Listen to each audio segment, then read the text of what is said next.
On May the 21st, it was announced that the National People's Congress would consider legislation to safeguard Hong Kong's security and improve its legal system. We will establish sound legal systems and enforcement mechanisms for safeguarding national security in the two special administrative regions and see that the governments of the two regions fulfill their constitutional responsibilities. We will support Hong Kong and Macau in growing their economies, improving living standards, and better integrating their development into China's overall development, and helping them maintain long-term prosperity and stability. This step is applauded by Chinese around the globe. However, doubters are always going to doubt. Agitators have already begun making waves about this development. The BBC, The Guardian, Wall Street Journal, New York Times, and some other Western media outlets have carried critical commentaries.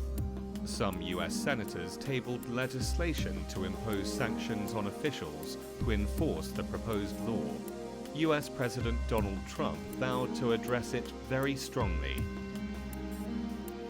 The one country, two systems policy is effectively dead once these rules get tabled at the National People's Congress session. But certainly this is a huge shift from Beijing to come straight in, and what the pro-democracy groups will say, it's certainly political interference at the best from China, and certainly the worst we've seen in the last year or so since those protests began. Even some Hong Kong lawmakers have come out against the bill.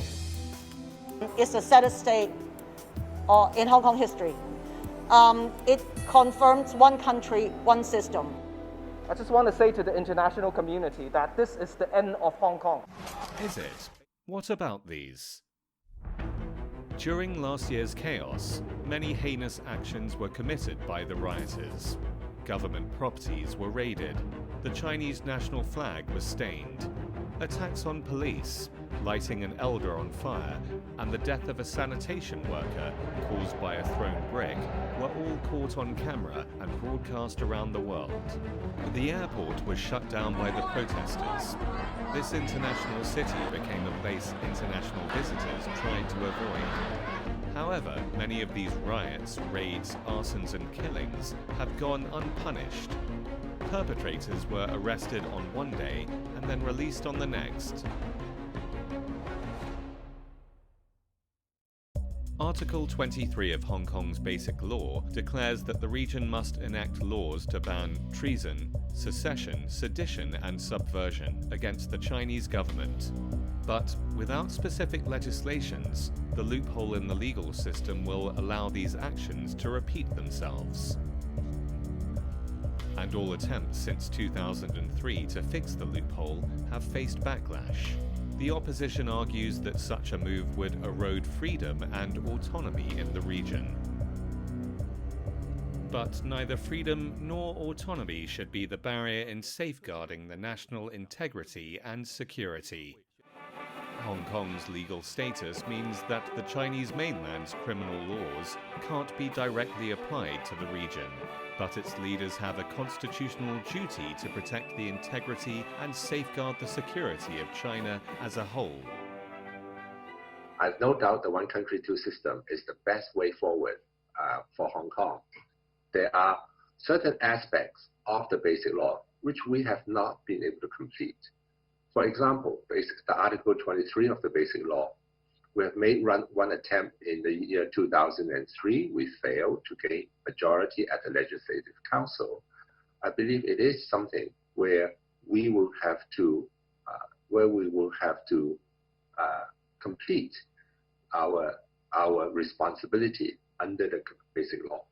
This has become even more urgent because of blatant foreign interference.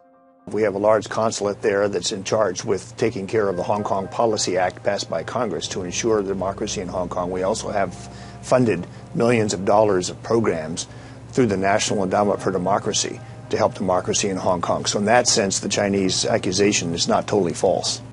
One could say that it's much more than not totally false. There is photographic evidence of local protest leaders meeting officials of the American consulate. Financial records also show a US-backed foundation providing rioters with funding and strategic support.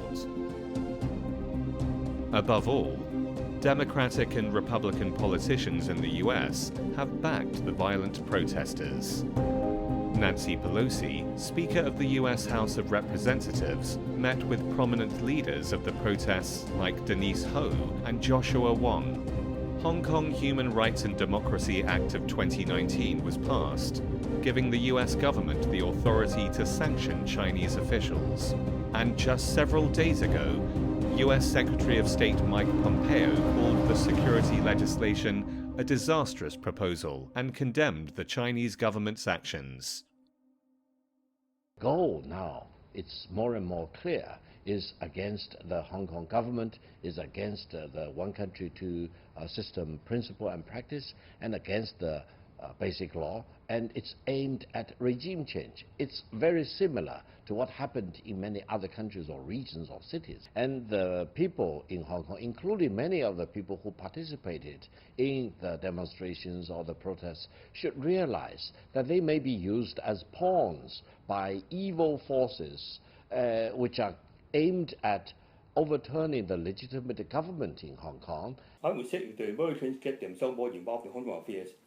Beijing is so fatal as to get more involved in Hong Kong affairs in order to counter the foreign influences in Hong Kong, so as to protect Hong Kong's stability, to prevent Hong Kong jurisdiction from taking over by foreign powers, and get all the necessary laws and mechanisms to make sure that Hong Kong will not become a national security threat.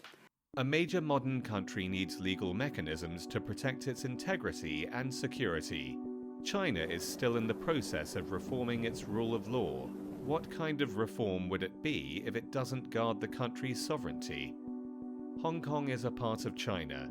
Hong Kong's security is China's security. Legislating to safeguard national security is the fundamental duty of every responsible government. Agitators have long prevented legislating Article 23. It is the National People's Congress's constitutional responsibility to ensure the integrity and the authority of the article. Fixing the loophole is not the end of Hong Kong. With this new legislation, Hong Kong's legal system would become more effective and just, and bring about a new era in Hong Kong's prosperity.